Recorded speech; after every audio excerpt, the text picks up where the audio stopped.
everyone.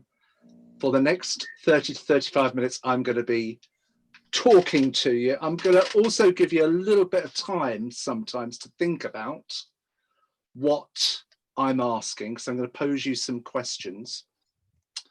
And then at the very end, we're going to have 5 to 10 minutes of Q&A where you can ask any questions that you want to of things that I haven't covered. Now, what we're covering today about how you can put your story together and take it from good to great could well be, I usually run these sessions for athletes and they go on for 3 hours. So I'm going to condense, or exactly, Sabby, they're going to condense all of those bits down into 30 minutes. So there's a lot coming through this screen.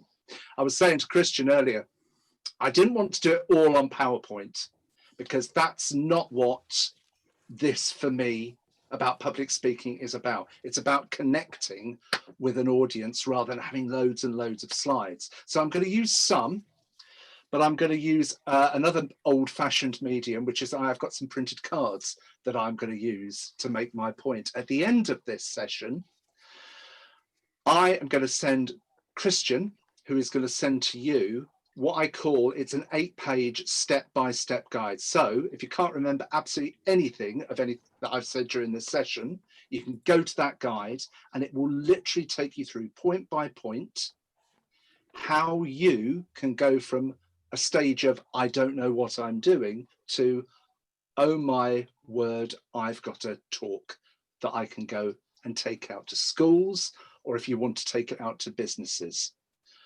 That's what we're doing in the next 30 minutes. How does that sound to you all? Sounds good. Was that one you signed up for, first of all? Yeah. We're going to make it as interactive as possible as well. But I want to start by asking you this question. If someone were making the film of your life, so the film of your years spent on this planet so far, what would be the title of that film? Now, I'm not asking for you to come up with the answer right now, and I'm not going to put you on the spot, but I am going to come back to it at the very end. What would be the title of the movie of your life? The only thing I'm banning is you can't say Sabby, My Life, or Nate, My Time on the Planet, or Luke, something very, very similar. It needs to be something very, very catchy. So what would be the name of your film? We will return to that. Now, the reason I brought film in is because I want to make that link throughout the whole of this. I've been doing this work, as Christian said, with athletes for the past 12 years now. And the work's developed, and I learn as much from you as I believe they can learn from the years that I've accrued knowledge as well. And film is a great way of looking at this. Who's done a talk or told their story? I have. Yeah. You have. How did it go? No fracking. Yeah, Sabby, you're looking quite pleased with a bit of a laugh there. Are you, Nate? Well, I think the hard bit for me is I kind of flip from point to point, and there's never a flow. Do you know what I mean? I'll get to how I got my disability, then I'll get into kind of about athletics, and I'll forgotten about how school was, and then I'd kind of flip back to school sport, and then I'd kind of flip then to Paralympics in next year, and then I'd kind of flip again somewhere else. Okay, so it's a bit, is it all over the place? Is that what I'm hearing? Pretty much, yeah. There's no structure really. It's kind of everywhere. Okay, here comes the structure. Sabby, how's it for you? Yeah, it's not too bad. I've learned a couple of things of writing it down and then going from there.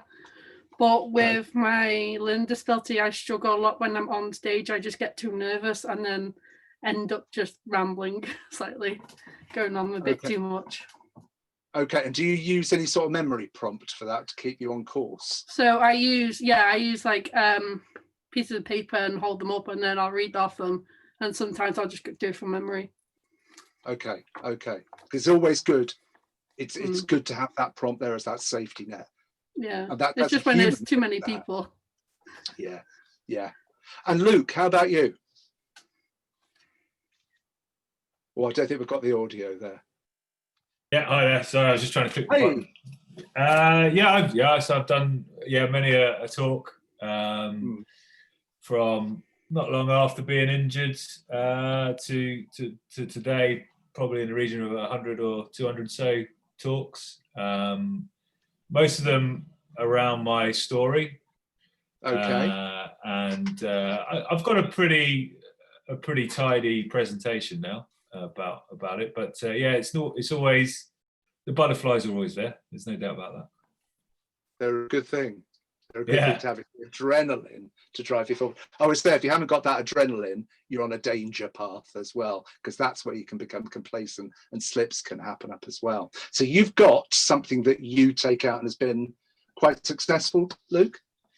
Yeah, I think so. Yeah, I mean, I've done it on cruise ships. I've done to rooms full of generals, politicians. You know, so I've done some pretty punchy stuff. But you know, I always self-critique quite heavily, and I think there's a lot of work. Well, not a lot of work, but there's a lot of changes I could make to make it better. Okay, let's come back to some of these things at the very end, but let me just take you through what is my process and what I work with the athletes like yourself on in individual sessions about putting their story together. So the very first part of that is preparation that we do. Now, what happens with preparation, and I know this from bitter experience of working with people, normally when somebody says to someone who hasn't got a talk ready, they say, we want you to come and talk to so-and-so about this.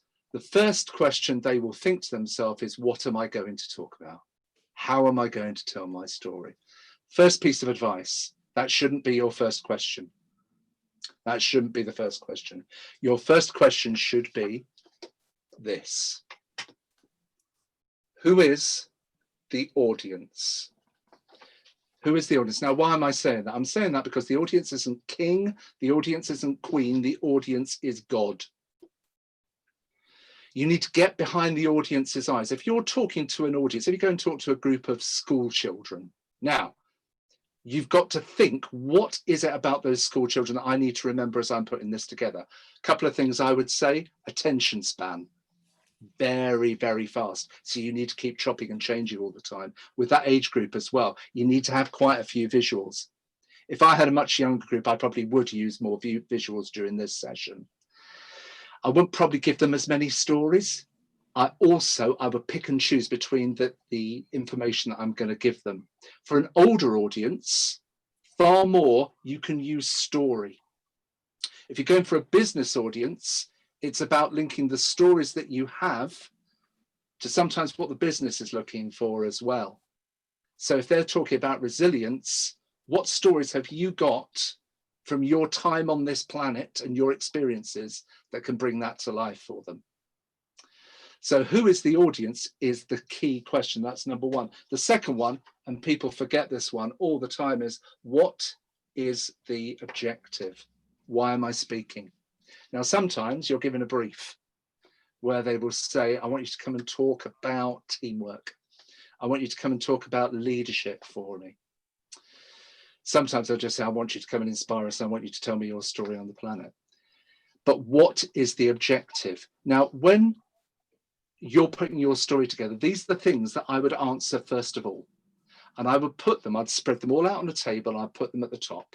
Who's the audience that I've been asked to do? Investigate. What is the objective? I always say, try and get that down to one sentence. There was a composer from history. Has anyone heard of Stephen Sondheim? He tells a great story. He's an American composer in his 80s, and there was a young composer who wrote a musical called Rent, and he was about 26, and Sondheim took him out for dinner, and he said, tell me about what your musical is about. And this young guy said, right. And then he launched into about 26 sentences about what his musical was about. At the end of it, Sondheim said, that's great. Now can you tell me in one sentence And the young writer went, how can I possibly tell you all of this? It's so complex. It's so much. How can I tell you this in one sentence? You do it. You tell me about one of your musicals in one sentence. And Sondheim went, oh, okay, I'll give it a go. And he said, well, there's a musical I wrote about Company, which is called Company. Said, my objective with that was to make the audience laugh for 2.5 hours and then go home and not be able to sleep. And the young guy just went, ah, I get it. Now, the reason I'm saying this is because when people have, their objective is 26 sentences long, I've got to do this, and I've got to do that, I've got to do the others. What can happen then is that's when you get waffle happening. Nate, when you were talking about structure, this is a real key one there as well. Knowing what the objective is. To talk to the audience and to give them some tools on how to be more resilient, to talk to kids and to encourage them to follow their dreams. Those are the objectives you need. And the final pieces of the preparation of these, and these are so important, I can't tell you. By the end of you talking to whoever your audience are, what do you want them to think? And what I mean by that is, what are your key messages from your story? Now, you can have 1, you can have 2, you can have 3. Please do not have any more than 3. Do not go over that because they won't remember all of them. They're more likely to remember 3. 2 is marvelous. 1 is magnificent if you have 1. I'm going to pose another question to you now off the back of that. From your story of your time, what would be your overriding key message to an audience? What would it be?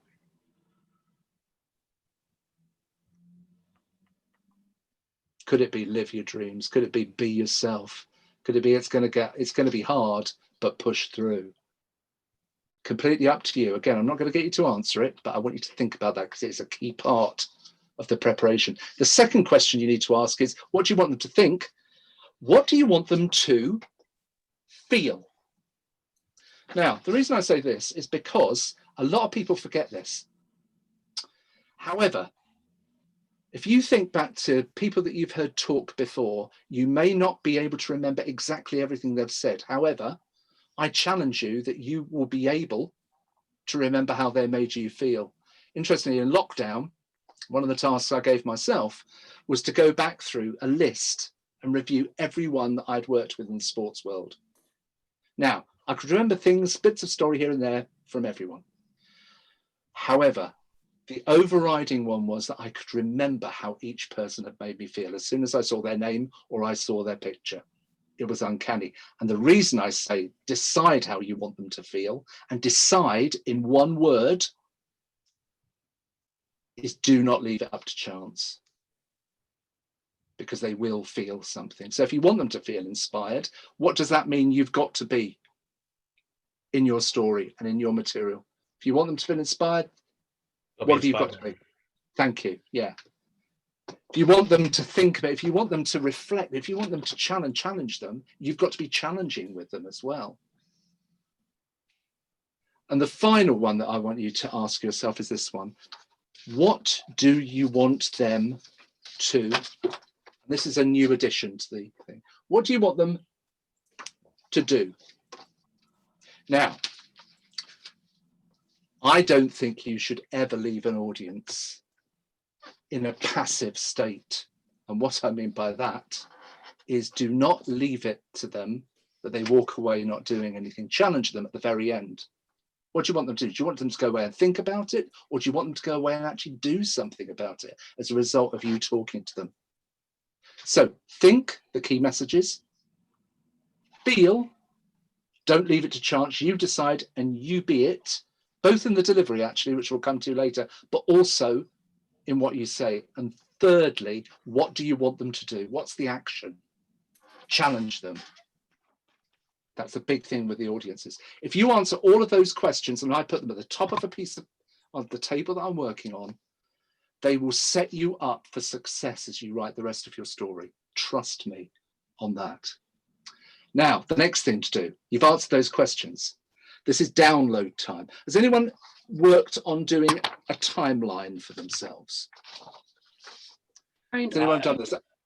I've done a little bit, yeah. Kind of, Ooh. yeah. Yeah. This is what I do. I've done a very rough one here, which I'm going to hold up to you. So as you can see along here, this is what I say. On this top line here, I will put the years. In this column here, this will be for personal stuff. In this line here is where I would write anything to do with career. And finally, the one that I've got down there, I always put something that anchors it to the real world, that means something to you. For me, music is a soundtrack to every single part of my life. When I was doing mine, I would put down, oh God, that album came out in that year, that single came out. I'm not saying you mention them in the speech, but it's a good way of you beginning to connect with the story as well. But in the career and in the personal, this is what I would do. Get yourself a big sheet of paper, write down those 3 columns. And then this is brain download time, where you open up the brain and you write down everything that's happened. And I mean everything. The good, the bad, and the downright ugly in there. Write them all down on the sheet. At this stage, you are not going, is that a good idea? Is that not a good idea? I'm not sure. This is you creating what I call your story archive. So you write everything down there. When you left school, when you left college, the first time you competed, it could be the first time that you were selected for the team. It could be the time that you were not selected for the team as well. You're looking for the highs and you're looking for the lows. What I do with that is I populate the whole sheet. Another good tip I've got is that do it once, go out, get yourself a cup of coffee or tea or go for a walk, come back, do it again. Because the brain will keep filling stuff in. As you go away, another idea will pop in. Completely forgot that. Once you've done that and you've got that, take some time and just do what I call a helicopter view. Look down on what all those events. And as you're looking at them, start picking out what are the highs, what are the lows, and what are the turning points. Write them down, highlight them.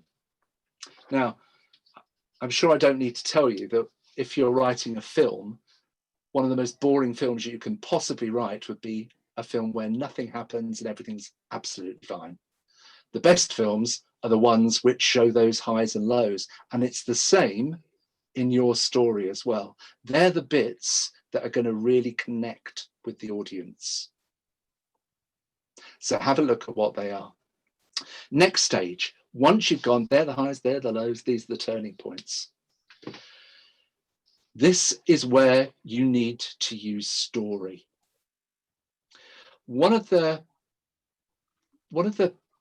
setbacks that some athletes get at this stage is I go, so tell me about your life. And they'll go, right, well, in 2016, yeah, I went to the Worlds. Yeah, went well. Got personal best in August. Then we got ready for the Paralympics. At that point, went to a training camp. Now, what is that? That is a list. It's a list of what you've achieved. And with the greatest respect, I can go on your sports website and it'll probably tell me all of that. What we want to hear as the audience listening to your story is the stories behind those events. What happened there? I'm going to show you a picture. Let me do this. I'm going to share this screen for you.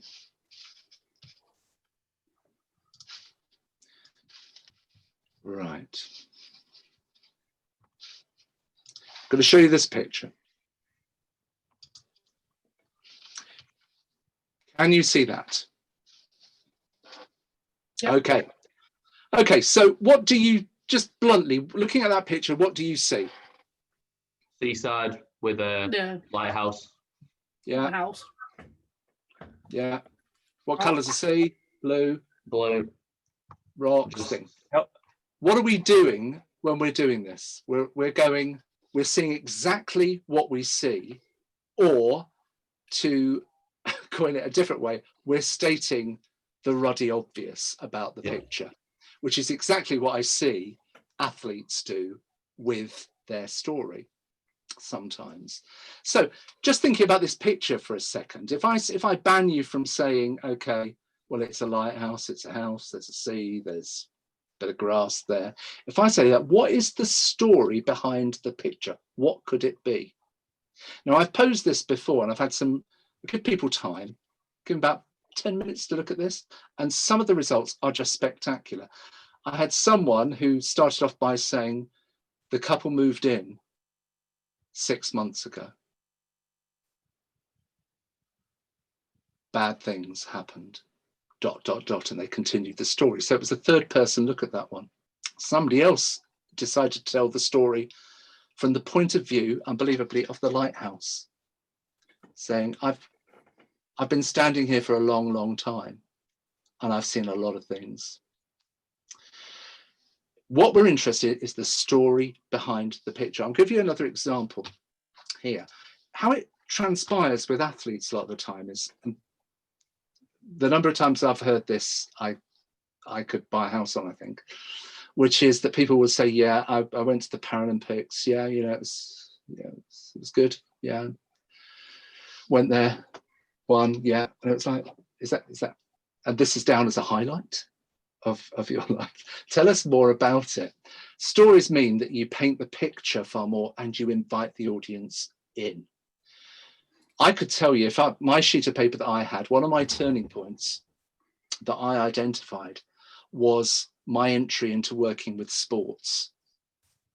And my entry to working with sports was working with UK Sports Elite Coach Program. I'd never worked with sports before, back in 2006, sorry. And the highlights of that, if I was just describing that to people, is, yeah, it's a bit of a challenge. Worst thing that could happen happened to me. But, you know, it worked out in the end.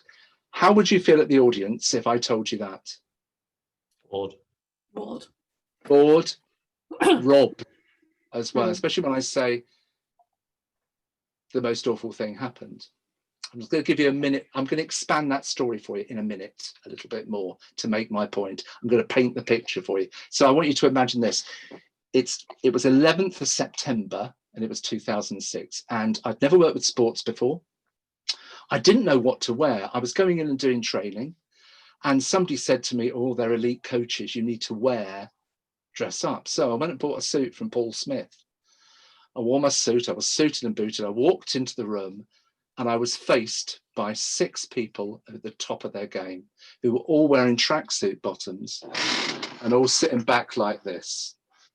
Trust me, from the look on their face, they weren't liking me at this point. So I thought, go for it. Started talking, had lots of slides in my Paul Smith suit, talking away. All of a sudden, I knew I didn't have them. The room started to spin. I don't know about you, but it's at that point that I thought, I think I'm going to be violently ill. And I knew it. And I thought, I'm going to leave the room. So I said, excuse me, everyone. I ran out of the room.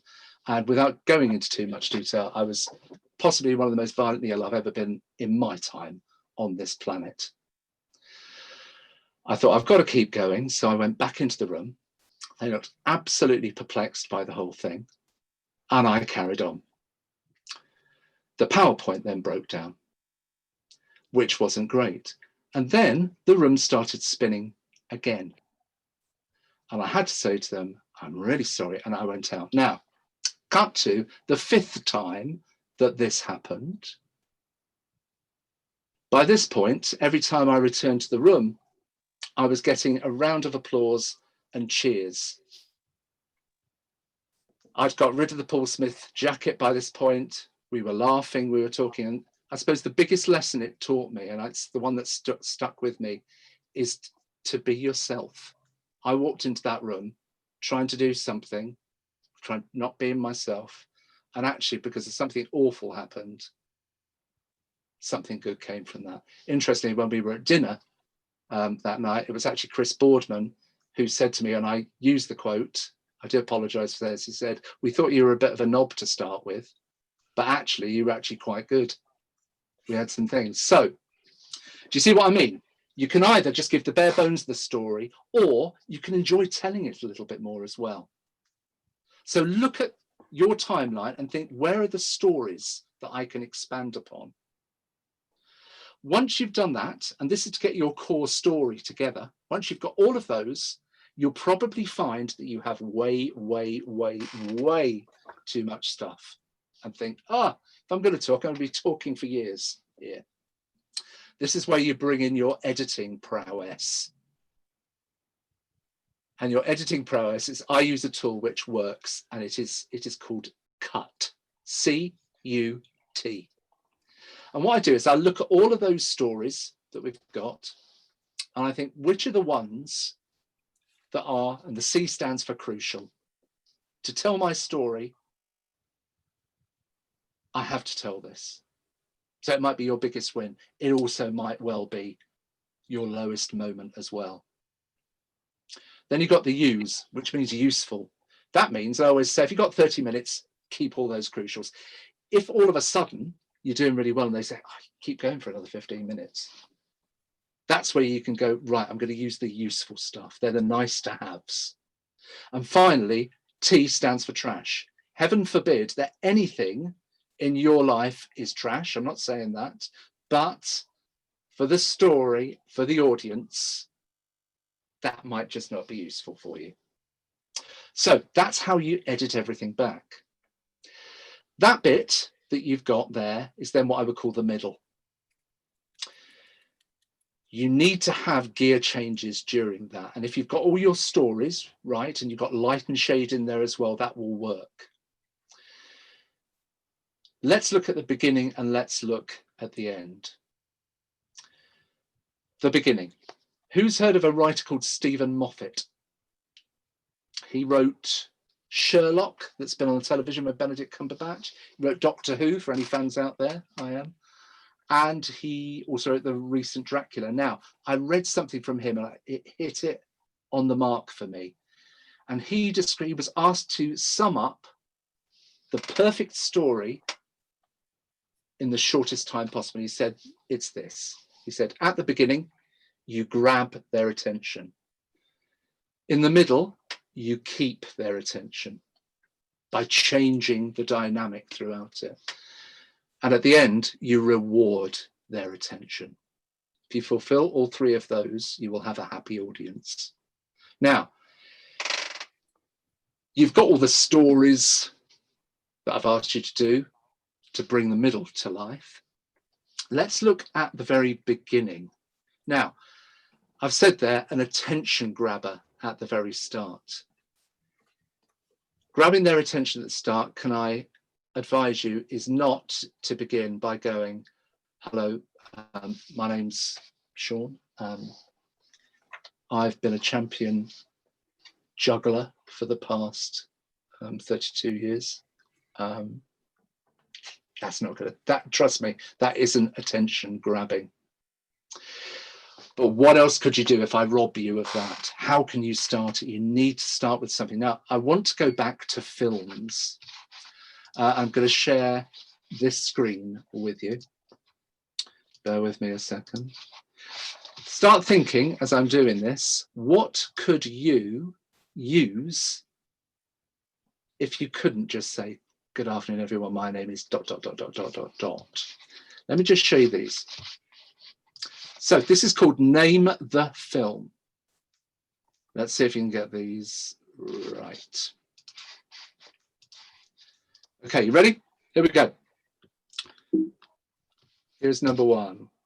I believe in America. America has made my fortune. What film? Anyone? Wolf of Wall Street. Oh, sort of genre, yeah. It's The Godfather for that one. Right. This one. What came first? The music or The Misery?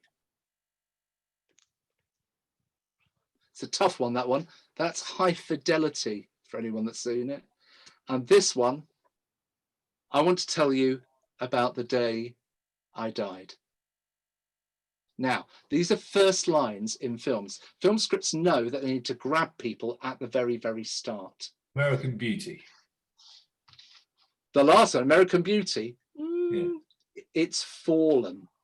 But the American Beauty one is very similar, actually. It's just a lot longer, and it's Lester doing quite a long talk, but very, very similar. Now, the reason I've shown you those three is because each of those is a possibility for you as well. I've seen athletes use a question at the start. The one that I took from the films there was what came first, the music or the misery. I've seen athletes in the past start by saying, I've got a question for you. Excellence in sporting, nature or nurture? What do you think? Put your hands up if it's nature. Nurture. Great start to the audience. The audience were like, wow, wonderful on that one. So a question is good to the audience. That will get them sitting up. And the other one that I had there was, I believe in America. America has made my fortune, was the one that I had here. Quite what I call shocker statements are fantastic. The other one, I want to tell you about the day I died, will really make people sit up. In terms of a sporting one that I've seen, I was working with one group who were in swimming, and this was Paralympic swimming, and there was one of my favorite openers of all time. They were tasked with coming up with a short talk about their story and to say why I love my sport. Their opening line was, I hate my sport. And they paused. And it was such a moment of, oh, going on there. And they went on to qualify it by saying, that's how I felt the first time that I went in the pool, and I was just going around in circles. I absolutely hated it. My name is, and then they introduced themselves and said what they were going to start talking about. There's a link to the end, which we're going to come to as well. So a shocker statement come up. Imagine is a fantastic one as well. To say to an audience at the start, I want you to imagine this. I was working with bobsleigh, and they were having real problems explaining to me what they do in bobsleigh, getting it across. And eventually somebody did a brilliant one where they said, I want you to imagine this.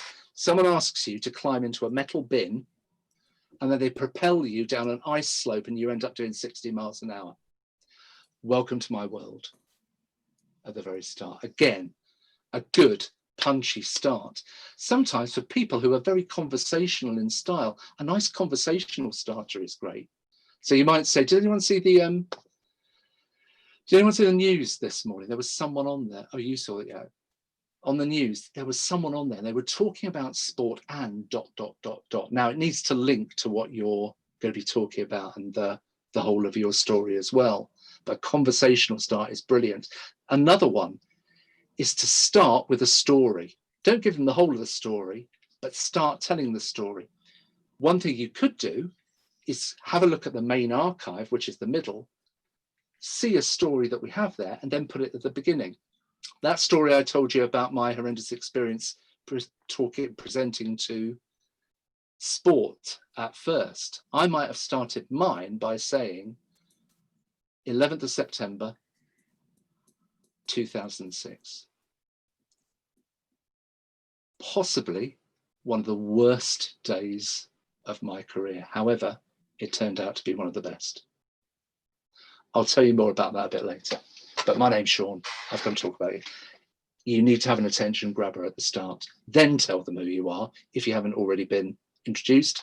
And then what I tend to do is give them a bit of direction of travel before I go into the whole middle of the story. By saying, I'm going to talk to you about this. A lovely one in equestrian where they were talking about where they were going to take the audience at that point. And they said, I'm going to introduce you to a number of people. They listed the whole name of the horses they were going to do. They said, I'm going to talk to you about the triumph in Rotterdam. I'm going to talk to you about the disaster that happened at the airport in Beirut. That's the beginning. Grab their attention. The middle, you keep their attention. Then at the very end, this is what I would suggest you do. At the end, once you've come to the end and you get to your bit, and that's where I am today, this is where you put in the key messages, especially for a business audience, but also for kids as well. When you're talking to them, it's a good place. So you finish that bit. Nice segue into that is to say, look, you know, I've been talking for 30 minutes now.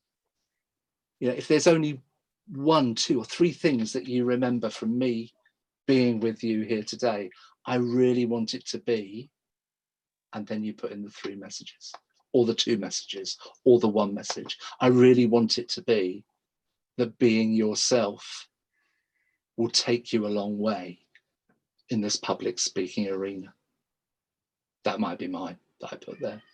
Then I would then add in what I call the call to action, which is the do.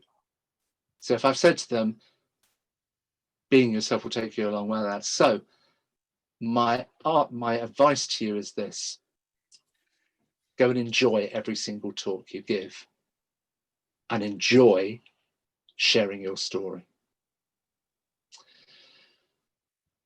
And then the final piece is a killer last line. Killer last line. Remember, it's the last thing that they are actually going to hear. And I've got some more film quotes for you here. Are you ready? Here they come. I think you might be more likely to get these. Here we go.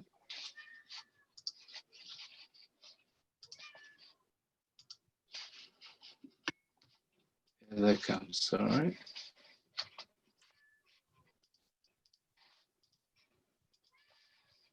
You can hear something in the background. I'm really sorry. It's my cat.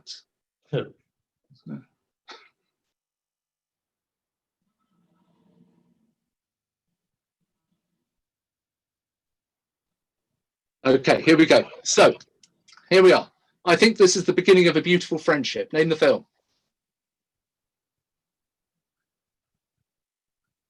It's Casablanca on that one. This one, I'll be right here.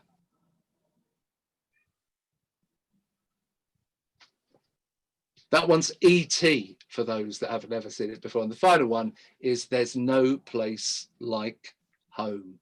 And for those that don't know that one, Wizard that of Oz. is, thank you. Yeah, Wizard of Oz. Yes. Who got that one? Sabia, heard you. Who was the other person? Luke. Luke, yeah. Now, again, at the very end, your killer last line can actually a lot of the time be your do, your action to them as well, your call to arms. But why I say killer is because I've witnessed a lot of what I call filler. And filler is that you've done a fantastic job. You've told your stories, you've really engaged with them. Then you get to the very end, you give them the message, and then filler is when you go, well, look, thank you, everyone. I hope you got something from that. You know, I've really enjoyed working with you. You can just feel the whole thing going down the plug hole at that stage. You want them to remember your final thing. So think about what the killer last line might be. If you can't think of the killer last line, go back to the very beginning. Because audiences love that circularity of story. So if you started at the very start with telling a story, you might finish it in the middle, or you might return to it at the very end and say, do you remember what I was talking about at the start? Do you remember we got to that point in the story, and then finish it?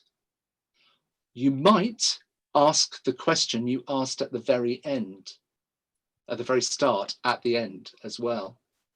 Or you might revisit the question, and because of how you've told the story, it might land completely differently with the audience. So if you're struggling with it, key storytelling tip, go back to the beginning. Audiences love it. And that, in a nutshell, and I've really raced through that because there's far more to it, is the essence of how you can pull together a structure. Now, there's more to it. One piece of advice I would give you, to all of you, is connect with your audiences. You don't want to just win their minds, you need to win their hearts as well to connect with them. And the way you do that is by revealing more of yourself. And what I mean by that is telling them and sharing with them in those stories that you choose how that felt for you at the time. The more honest you are with an audience, the more, one, they will appreciate it, two, they will remember it, and three, it will have an effect on them, and they're more likely to do what you want them to do at the end. So I think that's probably one of my biggest one, is in those stories, be as honest as you possibly can within confines. And there's loads of stuff around this as well. We could keep going because that's only half the journey. Putting the story together is half that journey. The other half, of course, is delivering it. So you could have the best story on paper. Actually, when you deliver it, you need to marry the two together, because that's how you can connect with audiences on what I call a very visceral level. I'm aware of time, everyone. I know it's 1:45. I keep talking for hours. I'm going to stop at this point. I'm going to ask you,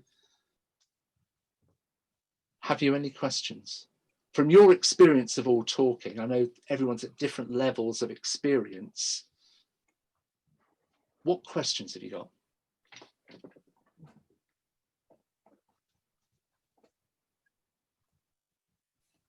Anyone?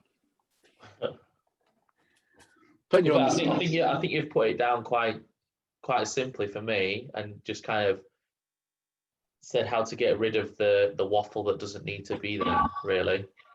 And that's kind of what I needed to cut down on, the kind of dread of someone saying you've got to do a 20-minute presentation and then going, oh my God, I can't fill 20 minutes. But then when you were kind of putting it down to, this is what we wanted to put into it, I was like, I don't know if I'd be able to fit all that in 20 minutes then. And it was, I think it's definitely made it a bit easier now, I think. Yeah.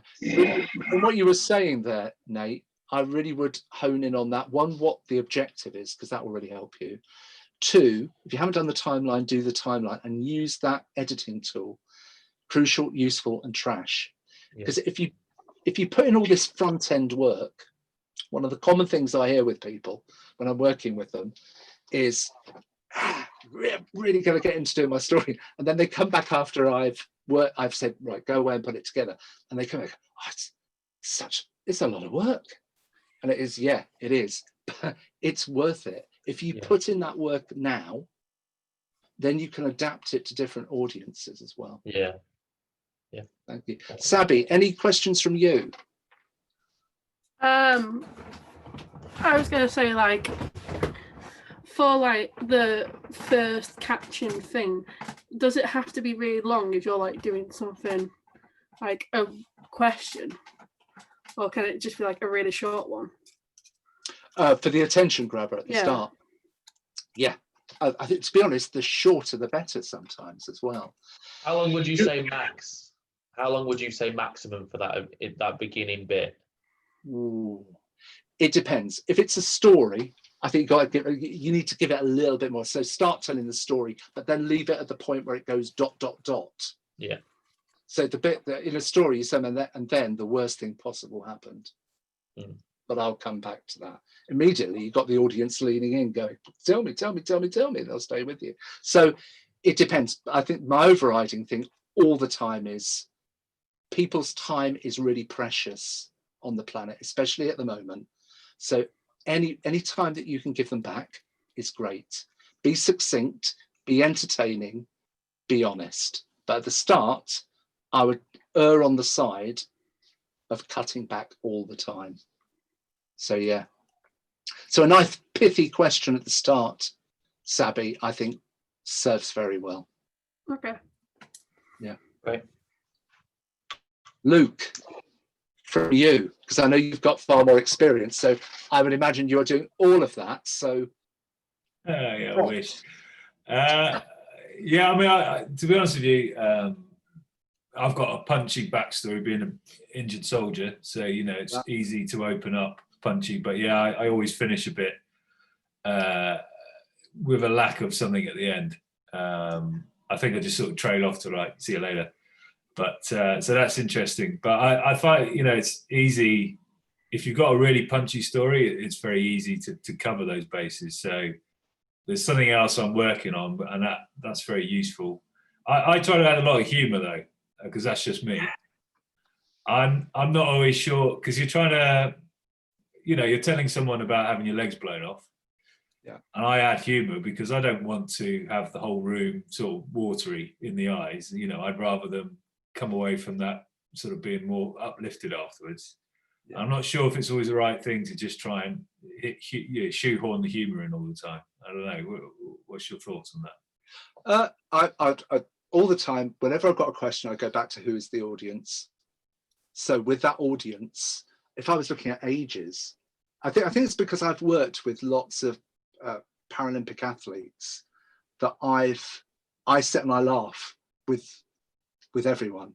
I remember the first time I worked with a Paralympian, I felt a bit, oh, should I laugh at that bit or not? So you've just got to think about who the audience are. But the more honest you are and the more open you are. You see, I like that. I like it when it falls, you can hear a pin hit the ground, but then there's one person laughing. I like that because it's you know, you've shot them. just from resilience, you know, in terms of, you know, I'll just go get slightly wider here with businesses. You know, I've said, what is the message, or even what is the theme of your story? But the key theme with businesses a lot of the time as well, that they might drag you in to go, or want to, like at the moment, can I tell you what the key topics are? Resilience and mental health. They are the two that people just want people to talk about. Yeah. And any stories or any inspiration you can find. But going back to the point you were making, Luke, which I veered off, was I agree with you totally. And that's what I meant about the middle. In the stories that you've got, I think if you can walk a fine balance of being honest and giving them something, if it's hard hitting, you don't need to tell it in a heavy way. Sometimes that's even when it's true to you and it's even more affecting to the audience as well. But also, I always say, stick in some funnies as well with them. The audience are going to thank you for it. Yeah, you don't want to depress. And that's the whole thing. Anyone leaving depressed. That's the... And the more you do this, and the more you work with audiences, you become aware of what I call your greatest hits. That as you're going through it, you'll know, if I know I tell that story, that's a good one that will lift the spirits. This one is it's probably going to be uncomfortable for them to hear, but they need to hear it. But it's having that light and shade all the time with it. So I think what you've highlighted though is one thing that I would advocate, which is have some funny stuff in there, have some effective stuff in there, but overall, just tell your story and just be honest. Cool. As long as it's not going to get you into legal trouble, that's the only other thing I would say. I do find, you know, you'll have a talk prepared, but 9 times out of 10 they'll be, okay, great, you've got 20 minutes, and you're like, whoa, hang on a minute. Like, they tell you this normally, you know, the day before, and everything you prepared might be for an hour, or so you end up having multiple talks for different times. Yeah. And I find like trying to get the actual points you want to get across, that's quite key what you said there, because suddenly you've got an hour, you've got to condense it to 20 minutes and still try and get the same stuff across. And I think you realize just how much you're just filling a lot of the time, and you could get it down quite quick. The other piece of advice I give to you is, I know lots of people have slides. I always try and go, as you saw, I couldn't use a lot of them because of the speed I was going.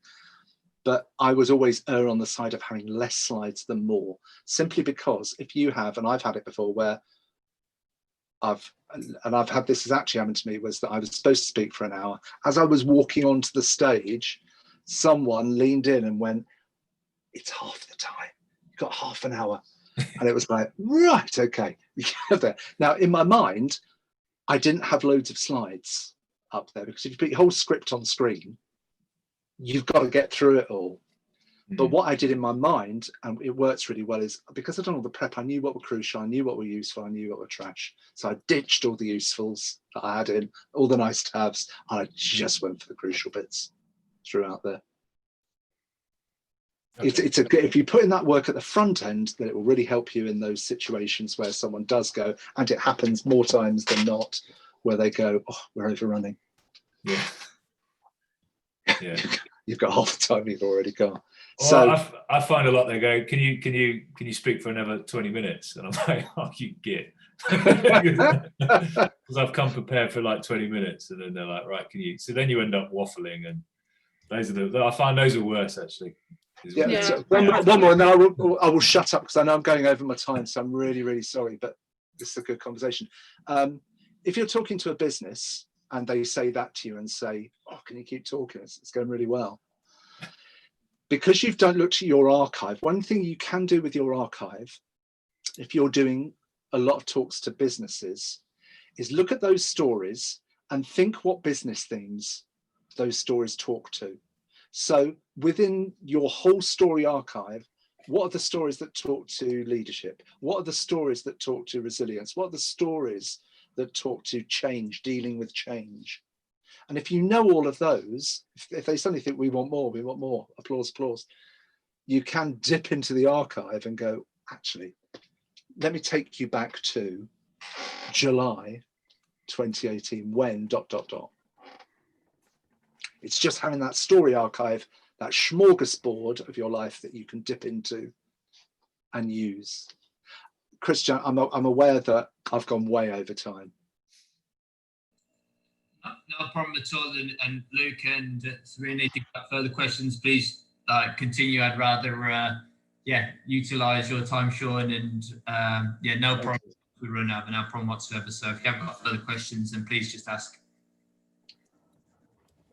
Going back to the beginning, I don't know if you remember, I posed a question, and I said, "What would the title of the film of your life be?" Did anyone come up with one? Kind of. Is it sayable? Yeah. Go on. What's the title of the film of Sabby? I did too. I went either the Fantastic Fortune. Oh wow, love it. That's a good one. Love it. Brilliant. Luke? The Adventures of a Leg End. I like that. These are alternative titles for your Yeah. Fantastic. Anybody else? Everyone, look, thank you. If you've got any other questions as well, please, go via Christian. I'm more than happy to answer them, and I will send over to Christian. I'll send that at the end of the day, Christian, this 8. I rewrote it during lockdown, so it's fresh with new bits in it as well. And it's everything I've talked to you about, but literally you can just go through it step by step by step. And there's some extra bits in there for those of you that are more experienced about dealing with business audiences and thinking about what else you can do in there. But look, it's been an absolute pleasure to have nearly an hour of your time, and I hope that has proved of use to you in your speaking career. Thank you. Brilliant. Thank you, Sean. That was really good. Thank you, Samantha. I'm really sorry about my cat joining in at some point. Thank you for muting me. That stage. The joy of Zoom. The joy of Zoom. Anything else, or shall I depart? I mean, I've got nothing further from myself, but as I say, I can share the additional resource, Sean, so no problem there, and I can pick up with you off the back of this as well, just with anything further. So we really do appreciate your time, and so thank you very much for coming on and sharing your insight and knowledge in this area, and definitely lots of takeaway points there for us to have a bit of think on, and for the athletes as well. So brilliant. Thank you very much. Enjoy talking is my main message. It's fun. Well done. Thank you very much. Have a great afternoon. Bye. Bye, Sean. Bye. Cheers. Bye. Bye. Thank you. Perfect. That takes us to the end of obviously Sean's section now. For the next bit now, what we were going to do was hand over to our athlete support team, and they were going to talk through and elaborate on kind of their role within the high performance system. And as the kind of independent body, the BAC, most of the stuff comes through to the athlete support team.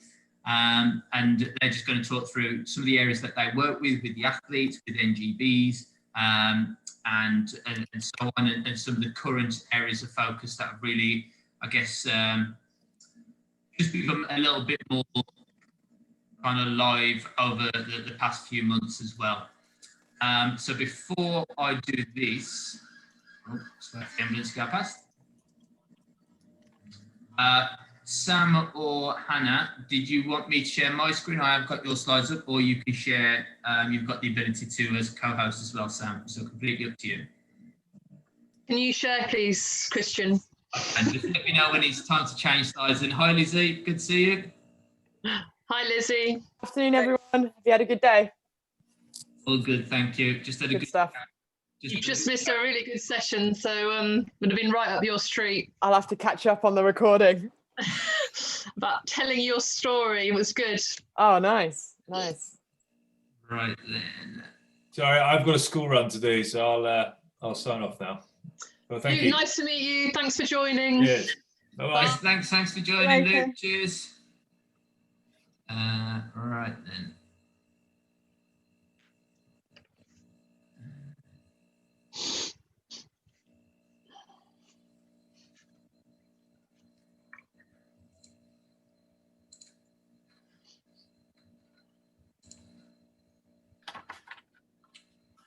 Bear with me.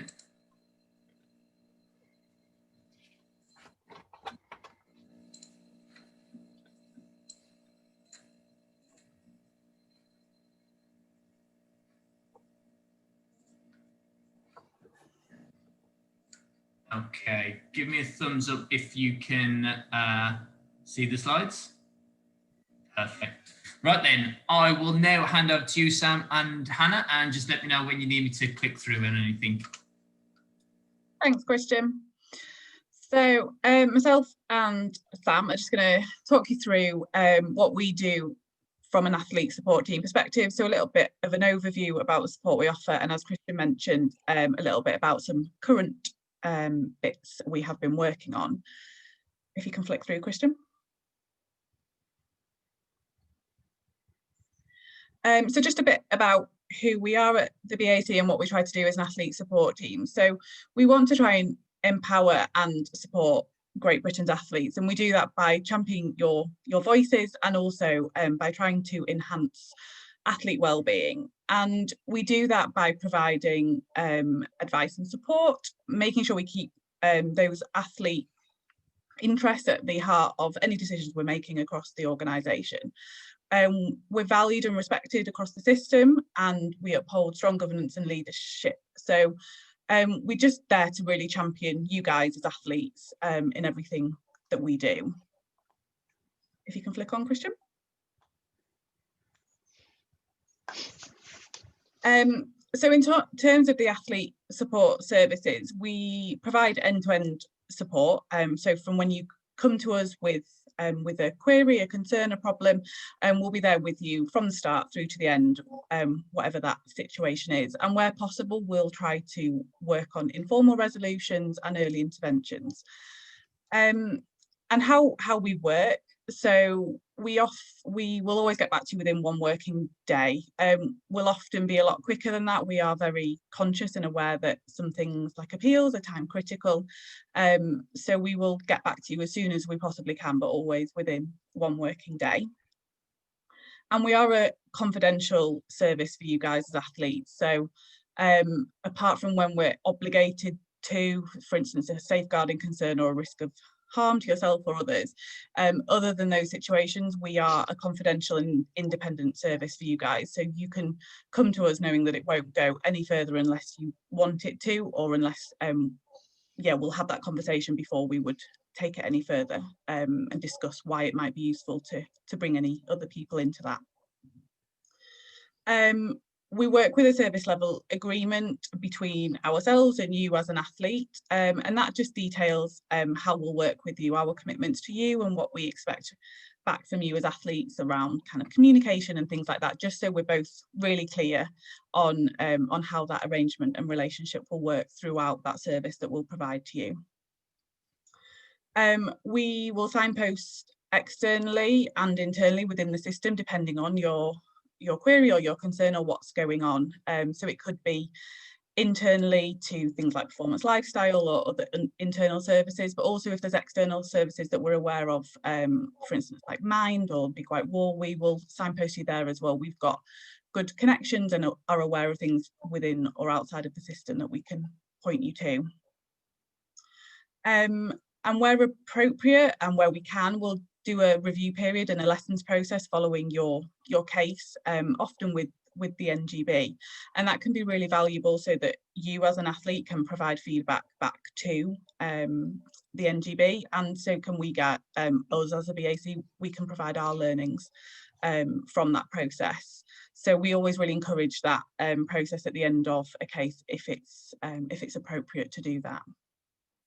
And just so you're aware, your NGB can also initiate support. So that could be that they link you up with us if we've got connections with them.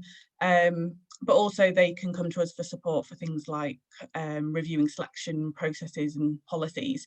So we do have links with NGBs as well, and they can come to us for support. Christian, if you can just flick on. So in terms of the areas that we can support you with, the kind of most common areas that we will help with. So programme and event selection, including appeals. So you can, if you were deselected from programme or weren't selected for an event and you had any questions, concerns, queries over that process or just wanted to talk that decision through, we can offer that support to dissect policies and procedures, give our advice on an appeal and how successful that may be, and also potentially seek legal support in that situation as well. And like I said earlier, we are very mindful of the time critical nature of these kind of queries, so we will always pick these up as soon as we possibly can to work through to a resolution with you on those. Grievances and disciplinaries, so if you found yourself on the end of a disciplinary or had some grievances to raise with another individual, we again can work through that process with you. Policies and procedures can be quite difficult to understand, to dissect, to understand what to do next. So we can work through that process with you, support at meetings and be that accompaniment for you and do prep with you. So we can be there for you at every step of the way through those processes so you're clear on what will happen next. Mental health referrals, so a really key one for you to be aware of, that we do have an independent channel for you to get a mental health referral through your AMS. So the kind of normal process would be to go through your doctor within your NGB, but we're aware that that doesn't always feel comfortable for everyone. So you can come to us directly and we can do a fully independent referral, and we don't need to inform your NGB at all. So that can be really valuable if you don't feel comfortable going to your doctor. Welfare concerns, so this could be a variety of issues. For instance, you may have concerns with other athletes or coaches, like disputes, that kind of thing, but something that's impacting your welfare.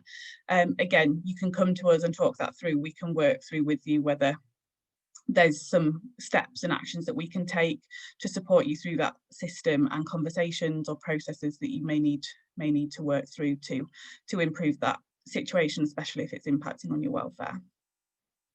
From a commercial perspective, if you're having difficulties with like sponsorships, for instance, arrangements that you've got in place, i.e. if they're not paying what they said they would pay, or providing kit, for instance, we can talk through that and potentially secure some pro bono legal support for that process, so that you've got some support to go back to that company or organisation with to ensure that you get what you're owed going forward. Classification, so if you had any concerns over classification or questions, queries, if you were reclassified and you wanted to talk that through, again, we can offer a space to have that conversation, to discuss your query, and talk through whether there's any next steps you can take, where we might direct you, for instance, the BPA. There's lots of different conversations we can have in that space to support you. Anti-doping, again, a number of things that we can support with there, but if you receive a notification, again, these can be quite time critical, so do get in touch as soon as possible, but we can work through that process with you, talk through what you've received, and again, look at securing some pro bono legal support for you to take that forward, so you're supported through that process end to end. And safeguarding wise, if you had any safeguarding concerns within your sport, within other sports, whether it's about yourself, about another athlete, anything linked to safeguarding, you can come and have that initial conversation with us confidentially, independently, so we can talk through those concerns and understand if there's something more to take forward to be raised that needs dealing with, and we can work through that process with you. Christian, if you can pop on, I will hand over to Sam. Thanks, Hannah. I thought it would be useful for me to sort of give you an outline of the current support that we have been delivering probably since about March time, and probably pertinent to everybody and impacting on everybody's life was COVID-19.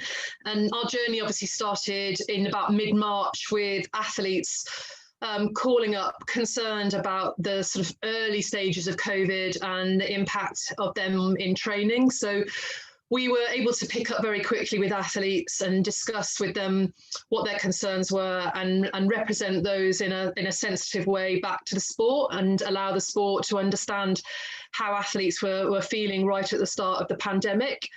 And then again, during lockdown, we were lucky to be part of a historic or a holistic, group of practitioners that were very much focused on athlete support and ensuring that the immediate support was there for athletes as we went into what was unprecedented times in terms of lockdown, and to make sure that all aspects of athlete support were considered, and that the system as in its totality could make sure that all athletes got all the support that they needed, and that nobody was sort of left behind or locked away, isolated, and unable to access the support they needed.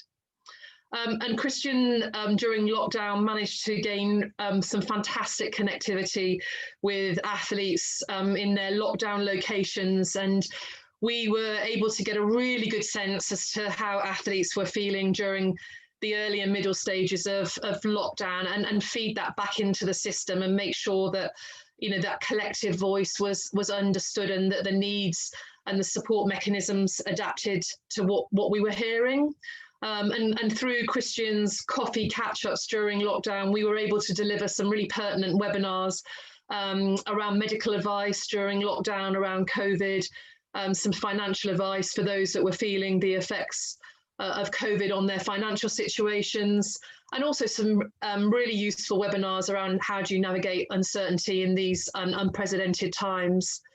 And later on during that period, we were able to use the webinars for a consultation period with a significant number of athletes to share with them the DCMS stages of return to play, and get an athlete perspective and an athlete feedback back through UK sport and back into government, which was really important in making sure that policy fitted to the voice of the athlete and what athletes were saying.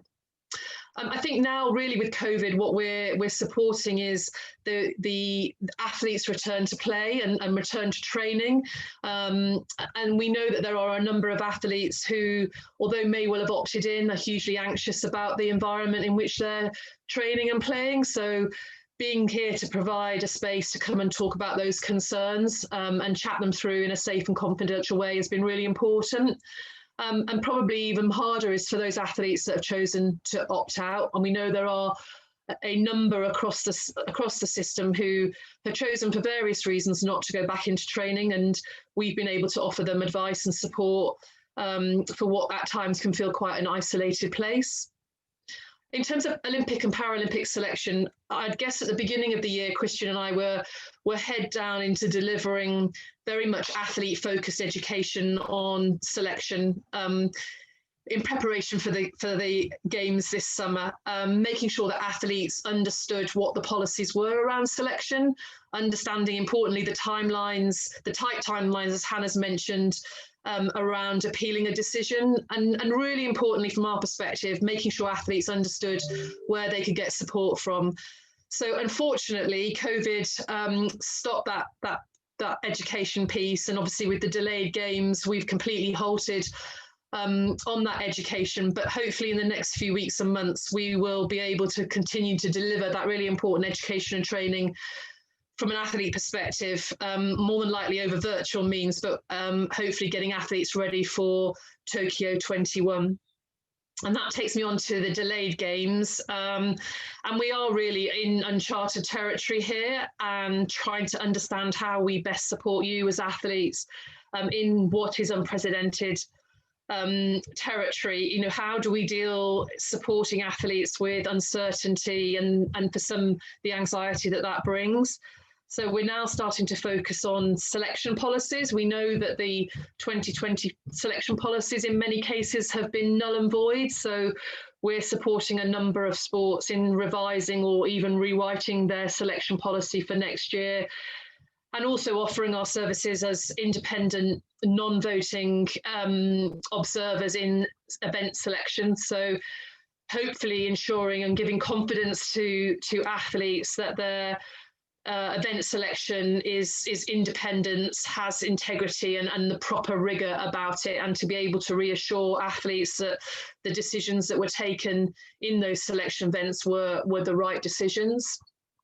And finally, just want to touch on a very topical subject, which is the abuse in gymnastics. And for many of you may be aware of the Netflix Athlete A video, which was released in late June, early July this year, and which, although was very much focused on the abuse in US gymnastics, obviously had, from what we've seen over the last few months, has had a direct impact on gymnastics in this country.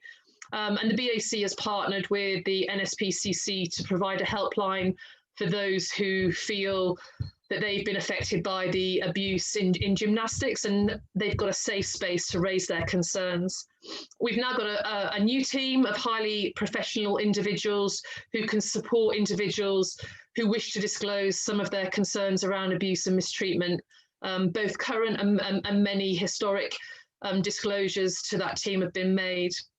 And we're in the final stages of putting together and delivering a self-care package of support to those individuals that have been affected. So we know that disclosing abuse can be incredibly painful and incredibly damaging to individuals. So in encouraging people to come forward, we know we need to put that self-care support in place. So we will make sure that there is the ability to tap into some appropriate mental health support and counselling support going forward. Christian, next slide, please. Before we throw ourselves open to any of your questions, I guess we wanted to try and challenge you, the athlete and the audience. From Hannah and I, we've got a couple of questions which are really important to us, and ones that we always do ask ourselves, but it's really helpful to have the opportunity now to hear from athletes about how do we make ourselves more accessible to athletes. We've got a good and developing network of athlete reps, but we're aware that doesn't always mean that we capture every voice, and some voices are obviously quieter than others and are struggling perhaps to make themselves heard, and we're really keen to understand how do we make ourselves really accessible in the future going forward.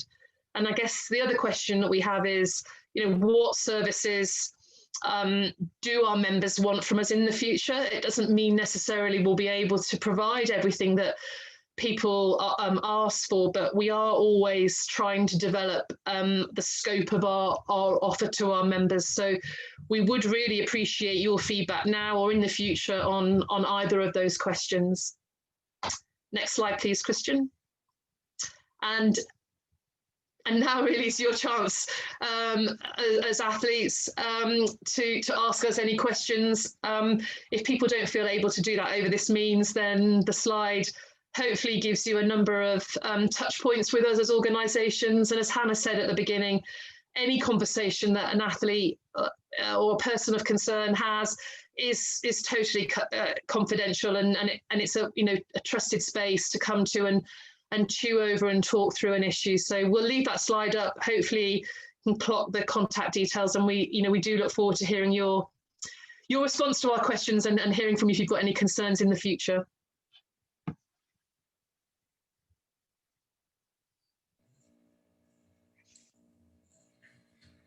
Thank you very much for that, Sam, and also Hannah for giving us a bit of a run through on some of the BAC services, and obviously where athletes have kind of been reaching out to the BAC in the past few months, but also some of the areas of support that we've been offering over the past few months. So I will also send that out as a bit of the package, kind of our details in. I didn't actually mean to stop sharing the screen. I clicked the wrong button.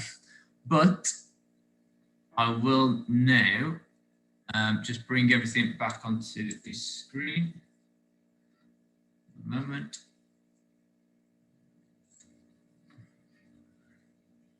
Hi everybody, hope you're all healthy and well at the moment. My name is Lizzy Simmons. My background is in the sport of swimming.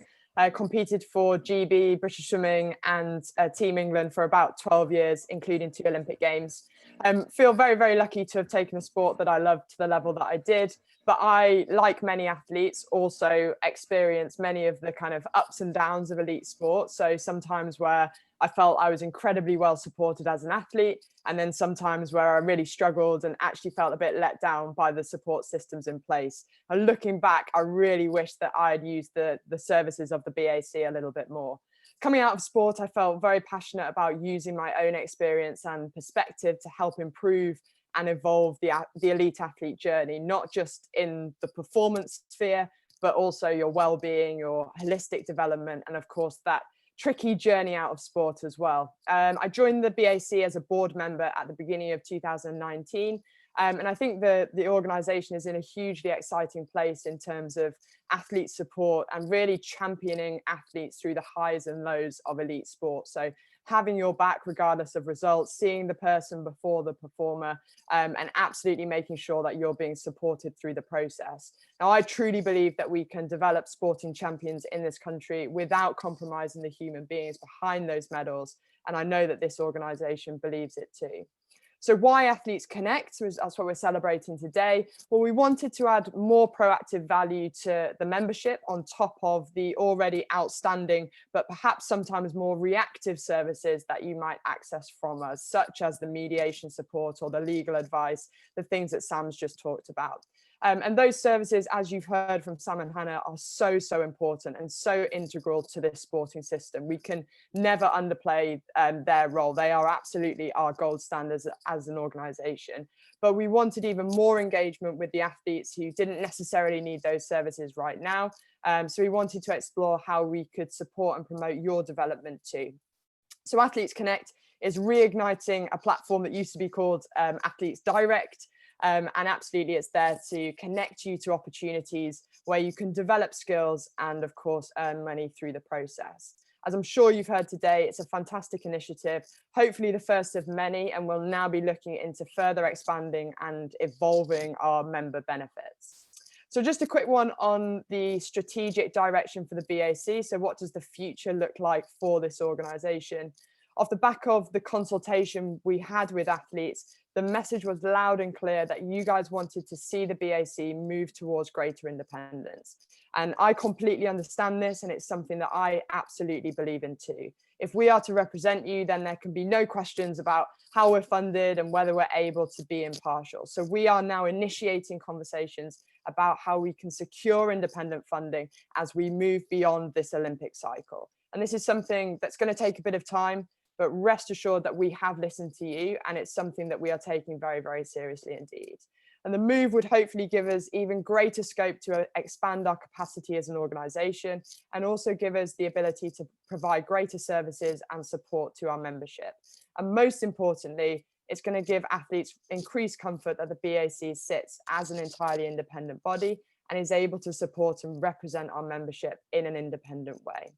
And finally, from me, I just wanted to say a huge thank you to our athlete support team and athlete engagement manager. A lot of the hard work gets done behind closed doors. We don't shout about it, but the feedback from athletes and NGBs and staff is universally positive. And maybe the challenges of this year, like no other, have really highlighted the importance of the BAC's role in the system. A huge number of athletes have been and continue to be supported, and a huge amount of credit needs to go to the team. Thank you also to all of the athletes who continue to support us as an organisation and spread the word about our services to our teammates, to your teammates and to your sports.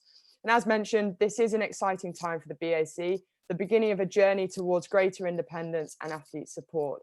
You guys are at the absolute heart of that journey, and we can't wait to stand alongside you as you do great things in your sport. Please do continue to engage with us, to let your voices be heard. We exist to represent you, and we will always be here to listen to you and to support you. I think that's it from me, Christian. I will hand back to you and obviously take any questions if there are any.